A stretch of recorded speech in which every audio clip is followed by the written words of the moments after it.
Journalist Karim El-Gawhary joins me now from Cairo. Welcome back to DW. Karim, what are your contacts telling you about the situation in Rafah?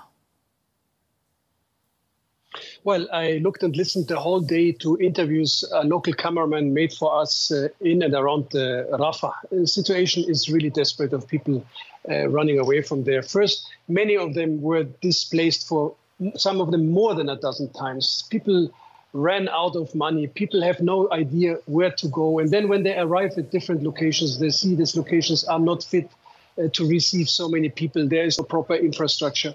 And then, I mean, just imagine the halt and cold showers of the last 24 hours. First, as you saw, leaflets which told them to leave because their home will become a combat zone. Then celebrations on the street because they thought the war is over. And then again, military operations by Israel. And now again, negotiations in Cairo. I think people are quite confused about what to think about the situation right now. Understandably so. The Egyptian Foreign Ministry warned today that Israel's operation in Rafah risks undermining the ceasefire efforts that you just talked about. Where do these truce talks in Cairo stand, and what are the calculations on both sides here?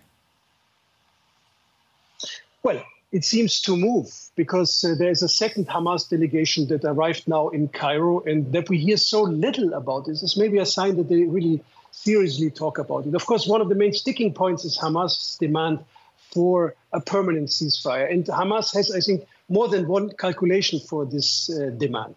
On one hand, of course, they know Netanyahu, the prime minister of Israel, that the goal or the objective of the war is to destroy Hamas. So for them, when they still exist after the war in some kind of form, militarily or politically, that means he will have not achieved his goals. So their survival after the war is one of their priorities. But I think also there's a second priority, people in Gaza. And that means no matter if supporters of Hamas or opponents of Hamas, they don't want a ceasefire for a few weeks and then hostages are exchanged with Palestinian prisoners. They want an end of the war.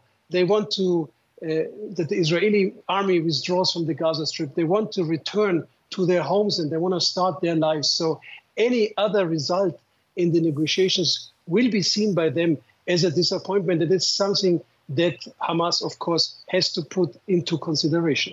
Mm-hmm. It's still out of reach, though, that ceasefire. Now that the Rafah and Kerem Shalom crossings are closed, relief agencies are warning that humanitarian aid for Gaza is being choked off, and I'm quoting them here. What does that mean in practical terms?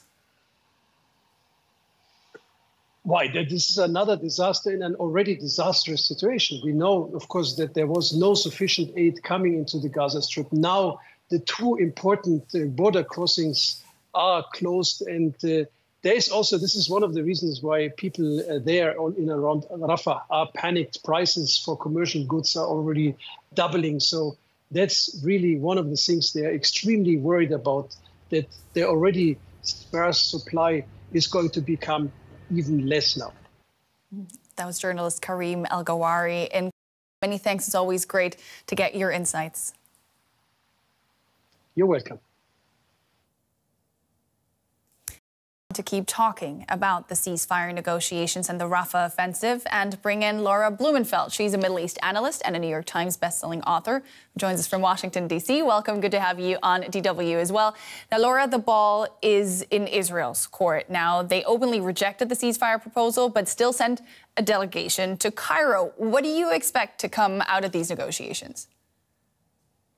Well, look, Sinwar and Netanyahu are hardliners, right? They're the anti-compromise candidates representing both of their people. But I think they understand that most wars come to a messy end. I see three options maybe to get to that ceasefire. It's kind of in a ceasefire fever, and we're hoping it'll break for the good. One of the biggest obstacles is trust. So if we can have someone sort of stand in and, stand for the various parties. Israelis do not trust the Hamas leadership. They were thinking that they were in a kind of deterrence relationship with them before October 7th, and then they were sucker punched on that day, and they won't be fooled again, is their attitude. And the Palestinians don't trust the Israelis, but specifically Netanyahu, and they're asking for guarantees that the Israelis will keep their side of the bargain, either from the United States, or they're not quite sure they're going to rely on the United States at this point, so they're looking to Turkey and to Russia. The second possibility is, rather than, as your previous correspondent noted, that there's this sticking point over the end game. Right now, we're involved in a blame game, but if we can get past that and talk about, okay, so is it a permanent ceasefire or is it a temporary calm? If rather than making it time-based and setting a date, you make it conditions-based, so that you have to meet certain markers for end of hostilities. That could be another way forward. And finally, we've been focusing a lot on incentives for success. Maybe we need to talk about the cost of failure, a failure to achieve a ceasefire, with a little bit more leaning heavily into the negatives. That could potentially be Doha threatening to expel the Hamas leadership from Qatar. And then on the United States side, look, tomorrow, in terms of leaning on Israel, Secretary Blinken has to present a report to Congress answering a very simple question, which is Israel violating international humanitarian law in its onslaught in Gaza? But Israel has been very clear from the beginning that they want to continue their military operation until Hamas is dismantled. Do you think that there is a scenario in which a political solution really puts an end to this war? I think right now what Benjamin Netanyahu has always argued in terms of politics and diplomacy is peace through strength.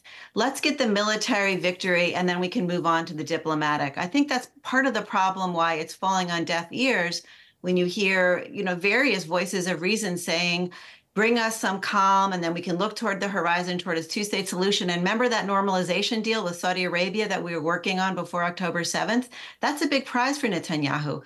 Well, the normalization deal isn't sort of jibing with him, because what he's saying is we aren't normal. Israel is not the normal Israel until we can achieve that sheen of deterrence that we had before October 7th.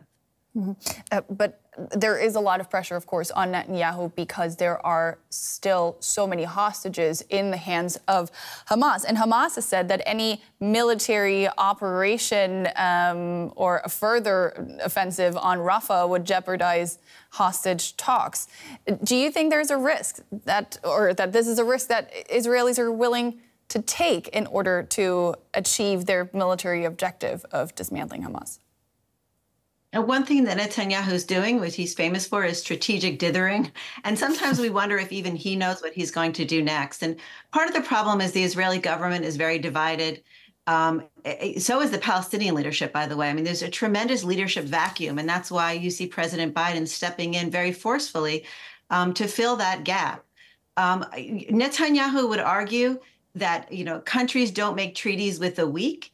And when he said that, he came out with a public statement. He's actually signaling to Saudi Arabia. Although the United States has said you have to choose between this operation in Rafah, a major operation, and peace with Riyadh, he would say quite the opposite. The road to Riyadh, the road to Saudi Arabia's respect, is through Rafah, because we speak Middle East, and Middle East means might makes right.